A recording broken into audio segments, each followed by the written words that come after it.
مفتی طارق مسعود کے بیانات کے لیے طارق مسعود آفیشیل کو سبسکرائب کریں۔ طارق مسعود آفیشیل۔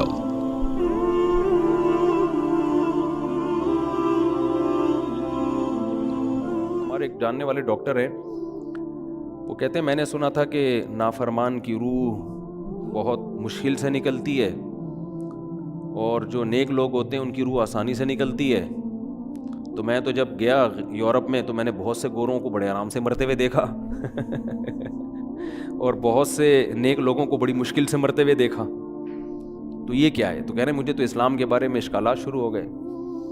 میں نے کہا آپ نے جن سے یہ تقریر سنی ہے نا کہ نیک لوگ کی روح آرام سے نکلتی ہے، بروں کی مشکل سے نکلتی ہے، انہوں نے آدھی بات بتائی ہے، پوری نہیں بتائی۔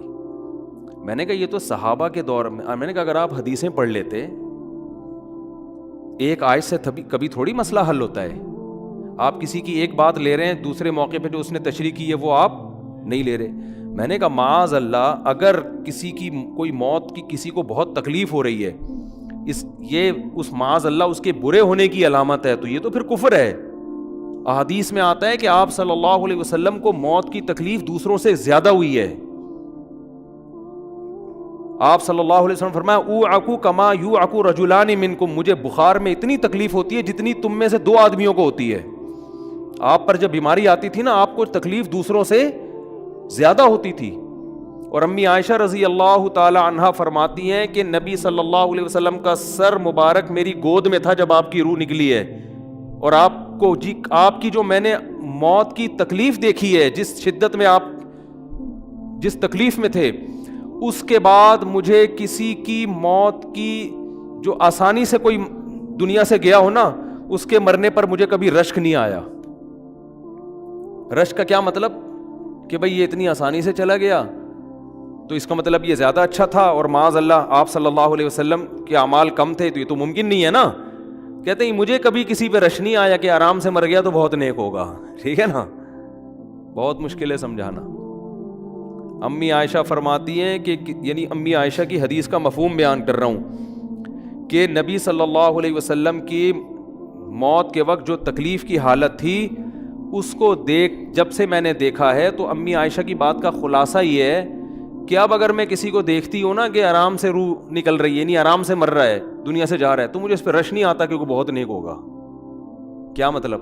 اس کا نیک عمل سے تعلق بولتے کیوں نہیں ہے۔ لیکن ہمارے ہاں سارا مدار کس پر ہے؟ مرنے کے بعد شکل کیسی ہے اس کی؟ آڑا ترشا ہو گیا تو جہنم میں جا رہا ہے، اس کا مطلب۔ اور اگر مرا ہوا ہے، دانت کھلے میں، ایسا لگ رہا ہے مسکرا رہا ہے، تو سیدھا کہاں جا رہا ہے؟ او بھائی، اگر خدا نخواستہ کوئی لکوے کا مریض تھا، کوئی فالج کا مریض تھا، وہ تو مرے گا تو اس کا تو بیچارے کا ہوگا، تھوڑا سا چہرہ بھی ٹیڑھا ہو سکتا ہے، کچھ بھی ہو سکتا ہے، نیک لوگوں کا بھی ہو سکتا ہے۔ تو مدار کس پر ہے؟ اعمال پر۔ اور نیک لوگوں کو بعض دفعہ موت کے وقت ڈبل تکلیف دی جاتی ہے۔ ایک تو اس لیے دی جاتی ہے، یا تو اس لیے کہ کوئی گناہ ان کا باقی رہ گیا ہوتا ہے۔ اللہ کیا کہتے ہیں؟ بھائی قبر میں جانے سے پہلے اس کو ہمارے پاس دھلا کے لے کے آؤ، صاف ستھرا ہو کے۔ اب ہمارے پاس آ رہا ہے تو اب ہم نہیں چاہتے کہ اس کے گناہوں کی گٹھری ہو، اس کو پاک صاف کر کے لے۔ میں نے بڑے بڑے بزرگ دیکھے جن کو آخری وقت میں بہت مصیبت میں گزری ان کی، یعنی زندگی کے آخری ایام، بیٹیوں کی ٹینشن، کسی بیٹی کو طلاق ہو گئی، وہ گھر آ گئی، کوئی اور مسئلہ ہو گیا، تو بڑی ٹینشن میں آخری وقت، لیکن وہ زبان سے کیا کہتے تھے؟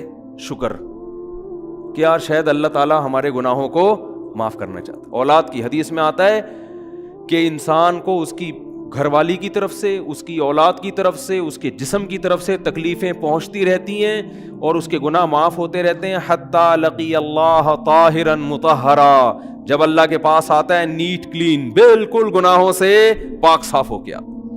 لیکن یہ تکلیف وہ ہوتی ہے جس میں صبر کی توفیق بھی ملتی ہے، کیونکہ اللہ دے رہا ہے نا تکلیف، اور اللہ سزا کے طور پہ نہیں بلکہ کفارے کے طور پہ، تاکہ ہمارے پاس آئے تو صاف ستھرا ہو گئے۔ تو اس تکلیف میں پھر صبر کی توفیق، اس لیے علماء کہتے ہیں جس تکلیف میں صبر کی توفیق مل رہی ہے، سمجھ لو یہ رحمت ہے۔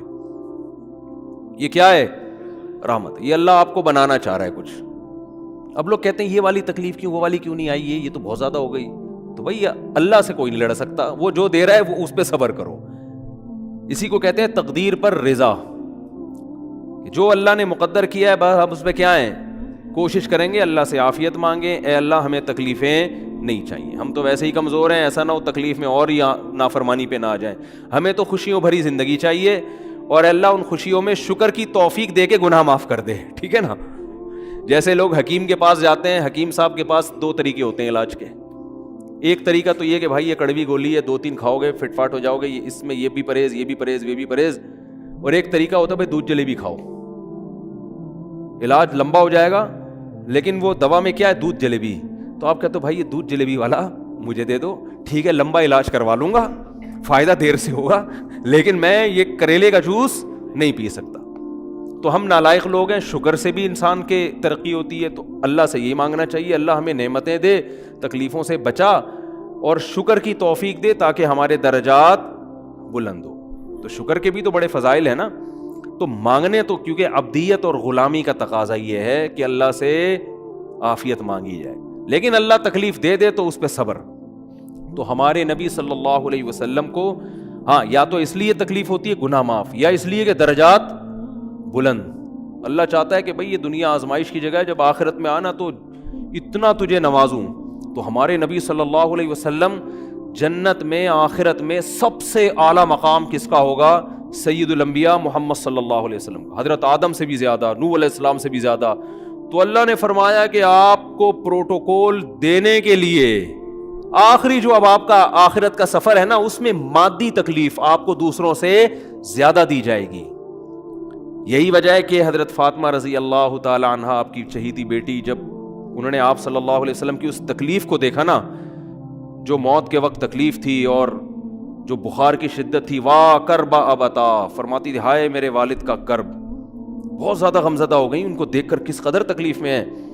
تو آپ صلی اللہ علیہ وسلم نے فرمایا لا کرب علی ابیک بعد الیوم. کیسے تسلی کے جملے. اپنی بیٹی سے فرمایا ہے فاطمہ تیرے باپ پر آج کے بعد کوئی تکلیف, بولو لا کرب علی ابیک بعد الیوم. اس میں بھی آپ صبر کا پہلو تلاش کر رہے ہیں, شکر کا, بس یہ اللہ کی طرف سے آخری ہے. آج کے بعد اے میری بیٹی تیرے باپ پر کوئی تکلیف نہیں. اپنی بیٹی کو بھی تسلی دے رہے ہیں کہ غم ہلکا کر, بس یہ اللہ کی طرف سے آخری ہے, آج کے بعد کوئی تکلیف نہیں ہوگی. تو ہمارے ہاں وہ بیچارہ تکلیف سے جا رہا ہے, تو یار دیکھا آ گیا نا سامنے, لوگ کہتے ہیں یہ دیکھا, ہم تو کہتے تھے بندہ ہی 2 نمبر ہے, اب آ گیا نا دیکھو کیسے مر رہا ہے. اور پیغمبروں کو تکلیف تو دی جاتی ہے, لیکن کوئی ایسا عیب نہیں ہوتا, ایسی بیماری نہیں ہوتی جو لوگوں میں معیوب سمجھی جاتی ہو, یہ نہیں ہوتا. کیونکہ پیغمبر اللہ کے قاصد ہیں, تو اللہ ان کو ہر لحاظ سے امت کو یہ بتانا چاہتے ہیں یہ میرے رسول ہیں, یہ میرے سفیر ہیں. تو کوئی بھی ایسی چیز جس کی وجہ سے لوگوں کو ان سے نفرت ہو, یا طبعی نفرت جو انسان کے اختیار میں نہیں ہوتی, تو اللہ ایسی بیماری اور ایسی تکلیف سے بچاتے ہیں ان کو. سمجھ میں آ رہی ہے بات. لیکن امتی کو ایسی تکلیف ہو سکتی ہے. یہ جو ختم نبوت کے علماء کہتے ہیں نا مرزا غلام احمد بیت الخلاء میں گر کے مر گیا, تو بعض لوگ کہتے ہیں وہ تو بیت الخلاء میں تو فلاں بزرگ کا بھی انتقال ہوا تھا, فلاں کا بھی. بزرگ کا ہو سکتا ہے, پیغمبر کا بیت الخلاء میں انتقال بولو نہیں ہو سکتا, کیونکہ پیغمبر کو اللہ ایسے عیب سے بچاتے ہیں جو انسانوں میں عیب سمجھے جاتے ہیں. تو پیغمبر کو ایسی بیماری نہیں ہوتی, جیسے اچھوت کی بیماری ہے کہ کوئی ہاتھ نہیں لگا سکتا اس کو, ایسی بیماری پیغمبروں کو نہیں ہوتی. کوڑ کی بیماری پیغمبروں کو نہیں ہوتی, کیونکہ ایسی بیماری جس سے لوگ گھن کھاتے ہیں, ایسی نہیں. لیکن امتی کو ہو سکتی ہے, امتی کو ایسی بیماری ہو سکتی ہے, اللہ اس کے درجات کیا کرے گا, بلند کرے گا اس سے. مجھے ایک واقعہ کسی نے سنایا کہ ایک ہندو تھا, اس کو کوڑ کی بیماری تھی. کوڑ نہیں ہوتا, گوشت گلنا شروع ہو جاتا ہے, تو یہ بیماری پھیلتی ہے. تو اس کے رشتہ داروں نے بالکل الگ کر دیا اس کو, وہیں سے کھانا پھینکتے ایسے کر کے. کہیں تبلیغی جماعت گئی, ان کو پتہ چلا, وہ بیٹھ گئے اس کے پاس جا کے, اس کو کھلا بھی رہے ہیں پلا بھی رہے ہیں. تو وہ بڑا متاثر ہوا, یار سب نے چھوڑ دیا اور مسلمان ہو کے, تبلیغ والے تو اکرام کا کوئی موقع الحمدللہ چھوڑتے نہیں ہیں. تو وہ مسلمان ہو گیا اور پھر اس کا انتقال ہو گیا تھوڑے دنوں میں. اب دیکھو اللہ نے جو اس کو کوڑ کی بیماری میں ڈالا, یہ بیماری اس کے لیے رحمت بن گئی کہ نہیں بن گئی. تو کفر کی حالت میں کوئی اچھا کام کیا ہوگا اس نے, اس کے بدلے میں اللہ نے اس کو کیا دے دیا؟ کوڑ کی بیماری. اب دنیا کہے گی یار عام کافر جو اچھے کام نہیں کرتے وہ تو فٹ فاٹ گھوم رہے ہیں اور یہ تھوڑا بہت خیال کرتا تھا, اس کو اللہ نے کیا دے دیا؟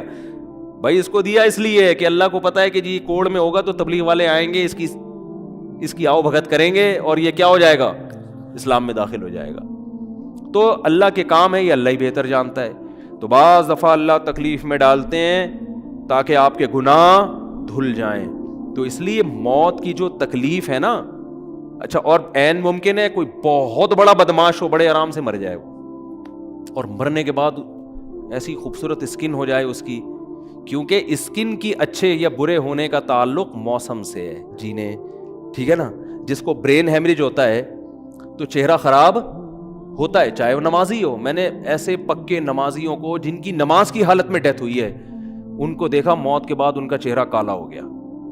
یہ بری بات نہیں تھی, یہ کالا اس لیے ہو گیا کہ برین ہیمریج ہوا, رگ پھٹی ہے تو بلیڈنگ ہونا, اور ہارٹ اٹیک بھی ہوا پھر ان کو. تو ڈاکٹر کہہ رہے تھے ان کو جلدی دفناؤ کیونکہ یہ بہت جلدی ان کا جسم خراب ہو جائے گا. حالانکہ پھر میں نے خواب میں ان کو جنت میں بھی دیکھا. صحیح ہے نا. تو خام خمانہ لوگوں نے یہ چیزیں بنائی ہوئی. تبھی میت کو چھپانے کا حکم ہے, کیونکہ اکرام کرنا ہے نا, تو چہرہ مرنے کے بعد بگڑنا شروع ہوتا ہے. یہ ہر ایک کا ہوگا, چاہے نیک ہو چاہے برا ہو. تبھی تو حکم ہے کہ اس کو جلدی دفن کرو, کیونکہ اس کی توہین ہے اب لوگوں کے سامنے رکھنا. اور ہمارے یہاں کیا ہو رہا ہے, باقاعدہ مردوں کے ساتھ سیلفیاں چل رہی ہیں, ناک میں روئیاں ٹھوسی ہوئی ہیں اور ویڈیو بن رہی ہے اور زیارت ہو رہی ہے, لائن لگ لگ کے پبلک دیکھ کے جا رہی ہے. کیا جاہلانہ رسم ہے یار, کیا جاہلانہ. میت میں اور دلہن میں فرق ہونا چاہیے. دلہن کی منہ دکھائی ہوتی ہے, وہ محلے پڑوس کی عورتیں آتی ہیں, بھائی دلہن آئی ہے بیوٹی پارلر کر کے دیکھ رہی ہیں, تو مردے اور دلہن میں اتنا تو فرق کرو, مردے کی بھی رونمائی ہو رہی ہے. تو یہ غلط رسم ہے. انتقال ہو گیا فوراً چہرے پہ کپڑا. ہاں جو اس کے بہت قریبی لوگ ہیں, قریبی لوگ ایسا ہوتے ہیں کہ اگر وہ بدبو آ بھی رہی ہو, چہرہ بگڑ بھی جائے, ان کو نفرت نہیں ہوتی. بیٹے کو اپنے باپ سے نفرت نہیں ہوگی, چاہے جیسا بھی ہو, چہرہ جیسا بھی بگڑ جائے. وہ کہے گا یار میرا اس کا رشتہ خوبصورتی کی بیس پہ تھوڑی ہے. لیکن اجنبی لوگ جب اس کو دیکھیں گے تو چہرے کے بارے میں تبصرے بھی کریں گے. اور ایک صاحب کا انتقال ہوا, میں نے کہا جلدی دفناؤ, چہرہ نہ دکھاؤ. تو انہوں نے کہا لوگ کہیں گے یار لگتا ہے کچھ چہرہ بگڑ گیا اس لیے چھپا رہے ہیں. میں نے کہا اب تو اور چھپانا چاہیے, اس لیے کہ جس کا بگڑ جائے اس کو تو چھپائیں گے تو پھر لوگ یقیناً کہیں گے بگڑا ہوا چہرہ ہے. تو اس رسم ہی کو ختم کر دینا چاہیے. انتقال ہوا فوراً چہرے پہ کپڑا. ہاں بیوی دیکھ سکتی ہے اپنے شوہر کو, یا بیٹے ہیں, یا اس طرح جو بھائی بہن ہیں قریبی, وہ دیکھ لیں. باقی پبلک سے چھپا کے اس کو فوراً کیا کرو, دفن. اب تو قبر میں جا کے بھی دکھا رہے ہوتے ہیں. یہ اجمیوں کی گندی رسم ہے, بری رسم ہے. گندی کا لفظ میں نے تھوڑا سا زیادہ سخت استعمال کیا, لیکن مجھے اس سے زیادہ ہلکا لگ نہیں رہا کوئی لفظ. عرب میں ایسا نہیں ہوتا. سعودی عرب میں جو ہے نا, عرب لوگ بہت سی چیزوں میں ابھی بھی اسلام کے بہت قریب ہیں, بڑے خاندان. ہم لوگ چونکہ ہندوؤں کے ساتھ زیادہ رہے ہیں نا انڈیا میں, تو بہت سی چیزیں ہم نے وہاں سے کیا لی ہیں جو مذہبی لوگوں میں بھی آئی ہیں. عرب میں یہ سسٹم نہیں ملے گا آپ کو. عرب میں جب تک زندہ ہے احترام, ادب, تمیز. انتقال ہو گیا فوراً سے پہلے دفنایا, قبر پہ تختی بھی نہیں لگاتے. وہ جائز ہے تختی لگانا, لیکن وہ بھی نہیں لگاتے. کہہ رہے ہیں اب اس کو تختیوں کی ضرورت نہیں ہے, اب دعاؤں کی ضرورت ہے. دعائیں ہوتی رہتی ہیں ابا کے لیے, اور صدقات و خیرات کرتے ہیں. تب ایسا صدقے کرتے ہیں عرب کہ آپ کی سوچ ہوگی. ایسی سخاوت ہے عربوں میں, اپنے ابا کے لیے, اپنی اماں کے لیے دعائیں کرتے ہیں. وہ میں نے بتایا نا ایک واقعہ, میں نے بہت پہلے سنایا تھا. جدہ میں کسی کے یہاں ٹھہرا ہوا تھا, سعودی عرب میں, پاکستانی تھے وہ کسی عرب کے ساتھ 30 سال سے ملازمت کر رہے تھے. عربوں کا نا آپ کو ایک پہلو دکھایا جاتا ہے میڈیا پہ, جو اچھا پہلو ہے وہ نہیں دکھایا جاتا. جو اسلام کی وجہ سے ان میں خوبی ہیں وہ نہیں دکھایا جاتا. تو ایک عرب شیخ تھا جس کی, ہاں یہ ملازم. دوسرا عرب کا جو اصل کلچر آپ کو ملے گا گاؤں دیہاتوں میں. شہروں میں تو پتہ نہیں کون کون آگے آباد ہوا ہے, اس میں اچھے بھی ہیں برے بھی ہیں.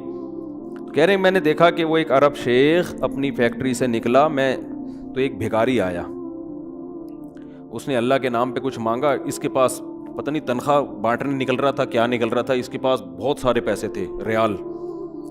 تو اس نے اس کو بھکاری کو دے دیے. بھکاری کو جیسے دیے, بھکاری نے, اچھا یہ عرب بھی 80 سال کا بڈھا, تو اس بھکاری نے اس کے عربی کے ماں باپ کو دعائیں دینا شروع کر دی دل سے نا. وہ پاکستانی تھا, ہوا بڑا ڈیڑھ ہوشیار. دعائیں دی, اللہ کہہ رہے تمہارے ابا کی مغفرت ہو جائے, اللہ کہہ رہے. تو وہ عرب کو اتنا اچھا لگا, اس نے اور دے دیا. پھر وہ شروع ہو گیا اللہ کرے تمہارے ابا وہ پھر اور دے دی. کہہ رہے ہیں اتنے پیسے اس بھکاری کو دے دیے. میں نے کہا یار یہ تو لاکھوں پتی بن گیا ہے, سارے پیسے ختم ہو گئے اس کے پاس, اور وہ گھنا دعائیں دیتا جا رہا ہے. وہ جو گھنا تھا نا وہ کیا کر رہا ہے, وہ بھی گھنا بن کے طبیعت سے دعائیں دے رہا ہے. وہ رونا بھی آ جاتا ہے پاکستانیوں کو, آپ کو پتہ ہے. تو کہہ رہے ہیں وہ چلا گیا, پیسے ختم ہو گئے. اس عربی نے کہا اگر یہ میرے پاس اور بھی پیسے ہوتے نا, یہ دعائیں دیتا رہتا, میں پیسے. بعض ایسے جذبات ہو جاتے ہیں نا انسان کے کہ اس کو لگتا ہے کہ شاید یہ دعا قبول ہو رہی ہے. بعض دفعہ ایسی کیفیات آ جاتی ہیں انسان کے اوپر. تو وہ پاکستانی تھے جنہوں نے مجھے واقعہ سنا. کہہ رہے ہیں یار ان کے اندر کوئی ان کے قریب رہے نا تو بعض چیزیں ان میں بڑی خاندانی. عربوں میں ماں باپ کا بہت احترام ہے, بہت. جتنے کسٹمر کے ساتھ بدتمیز ہوتے ہیں نا, باپ اور ماں کے ساتھ اتنے ہی اچھا سلوک کرتے ہیں. ایسا نہیں ہے جیسے زبان چلا دی اور یہ کر دیا. باپ بیٹھا ہوگا سب چپ کر کے آرام سے بیٹھے ہوں گے کہ باپ یہ بول بیٹا رہا ہے. ہمارے یہاں بیٹا باپ لگ, میں تو لوگوں سے پوچھتا ہوں یہ پہلے کیوں, کہ مجھے ایسا لگ رہا ہے آپ کا بچہ آپ سے پہلے پیدا ہو گیا, یعنی وہ باپ بنا ہوا ہوتا ہے. ٹھیک ہے نا, باتیں ایسے کر رہا ہوتا ہے کہ جو بیٹا ہے وہ باپ لگ رہا ہے, جو باپ ہے وہ بیٹا لگ رہا ہے. تو خیر کہاں سے کہاں بات چلی گئی, کیا بات کر رہا تھا. ارے یار یہ تو موضوع کو کوئی پکڑ کے رکھے, یہ بہت بڑی جاہل پیر کی بات تو میں نے شروع کی تھی. شیطان ہوا وغیرہ سب ہو گیا. ہاں یہ بات چل رہی تھی کہ موت کی تکلیف اگر کسی کو ہوتی ہے, میں یہ بتا رہا تھا کہ اسلام کی باتیں اللاجیکل بات اسلام نہیں کرتا. ہاں مذہبی لوگ بعض دفعہ ایسی باتیں کر کے لوگوں کو بیوقوف بنا دیتے ہیں. قرآن کی آیتوں کی غلط تفسیر کر لیتے ہیں کہ بھئی وہ اتنی تکلیف سے مرا, اس کا مطلب وہ جہنم میں جائے گا, وہ نیک آرام سے مر گیا. تو قرآن و سنت سے ملتا ہے کہ نیک لوگوں کو موت کی تکلیف بہت دفعہ ہوتی ہے, زیادہ بہت دفعہ نہیں بھی ہوتی. اب یہ نہیں کہ کوئی آرام سے مر گیا تو آپ کہیں سیدھا جہنم میں گیا, اس کو تو تکلیف ہی نہیں ہوئی, یہ بھی ضروری نہیں ہے. ٹھیک ہے, اس کو بولیں یہ اللہ کی رحمت ہے. اچھا گمان رکھنا چاہیے نا کہ بھئی یہ اللہ نے پہلے ہی دھلا دیا اس کو. تو یہ جو موت کی تکلیف جس کو قرآن میں آتا ہے نا کہ برے لوگوں کو موت کی تکلیف ہوتی ہے, وہ روح نکلنے کی ہے. کہ جب عالم برزخ کی طرف روح جاتی ہے اور اس کو برزخ کی چیزیں نظر آنا شروع ہوتی ہیں, تو پھر روح چاہتی نہیں ہے کہ میں جسم سے جدا ہوں, لیکن فرشتے اس کو کھینچ کے نکالتے ہیں. تو یہ عالم برزخ کی چیز ہے, اس کا اس مادی زندگی سے تعلق نہیں ہے. مادی زندگی میں تو کسی کے یہاں گولی مارو گے نا, ٹھا کر کے گئی, نکل گئی, مر گیا. اور کسی کو کیما بنا کے مارو گے تڑپا کے تو تڑپ کے مرے گا وہ. مادی زندگی میں کسی کو آگ میں پھینکو گے تو جل کے مرے گا, چاہے نیک آدمی ہو. اور کسی کی گردن اڑاؤ گے تلوار سے تو 1 منٹ میں کیا ہو گیا, ختم. لیکن جو اس کی روح نکل رہی ہے, خدا کے پاس جا رہی ہے, وہ منظر نافرمان کا بہت ہی بھیانک ہوتا ہے. اور نیک آدمی کی روح ایسے پرواز کرتی ہے, وہ اس کی تکلیف ہے. اور اس پہ میں ایک واقعہ بھی سنا چکا ہوں, دوبارہ نہیں سناؤں گا, کہ کیسے دنیا میں بھی اس کے مشاہدات ہوئے ہیں لوگوں کو, کہ کیسے ان کو آخرت کی چیزیں نظر آنا شروع ہو گئی ہیں اور وہ باتیں کر رہے ہیں, باقاعدہ بتا رہے ہیں فروح و ریحان و جنت نعیم. یہ جو قرآن میں آتا ہے نا, فرشتے آتے ہیں اور اس کی روح قبض کرتے ہیں, تو وہ بعض دفعہ اللہ دنیا میں بھی دکھا دیتے ہیں.